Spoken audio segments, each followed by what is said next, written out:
Army chief general Qamar Javed Bajwa کا کہنا ہے کہ فوج کا کردار غیر سیاسی بنا کر صرف آئینی ذمہ داری تک محدود کر دیا ہے۔ یہ فیصلہ طویل مدت تک فوج کے وقار کو بڑھانے میں مدد دے گا۔ انہوں نے کہا کہ فوج کے غیر سیاسی ہونے سے جمہوری اقدار پروان چڑھیں گی۔ گلف نیوز کو انٹرویو میں army chief general Qamar Javed Bajwa کا کہنا تھا کہ افواج پاکستان پروپیگنڈے اور جھوٹے بیانیے کے باوجود غیر سیاسی رہنے کے فیصلے پر ثابت قدم رہے گی۔ ملک کی سیاست میں کردار کی وجہ سے فوج کو ہمیشہ شدید تنقید کا سامنا کرنا پڑا ہے۔ جنرل قمر جاوید باجوہ نے کہا کہ افواج پاکستان نے اندرونی خلفشار پر قابو پانے میں ہمیشہ کردار ادا کیا۔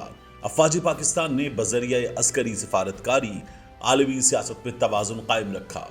فوج کے غیر سیاسی ہونے سے پاکستان میں سیاسی استحکام کو فروغ ملے گا اور عوام سے تعلقات مضبوط ہوں گے۔ آرمی چیف کا مزید کہنا تھا کہ پاکستان کے مشرق وسطی اور خلیجی ممالک کے ساتھ دوستانہ تعلقات ہیں۔ جنرل قمر جاوید باجوہ کی ان کے عہدے پر مدت ملازمت کا آج آخری دن ہے۔ جنرل قمر جاوید باجوہ آج وزیر اعظم میاں شہباز شریف سے الوداعی ملاقات کر رہے ہیں۔ وزیر اعظم آرمی چیف کے اعزاز میں ظہرانہ دیں گے۔ Army chief general Qamar Javed Bajwa 29 نومبر کو ریٹائر ہوں گے۔ GHQ میں کمان کی تبدیلی کی پروقار تقریب ہوگی۔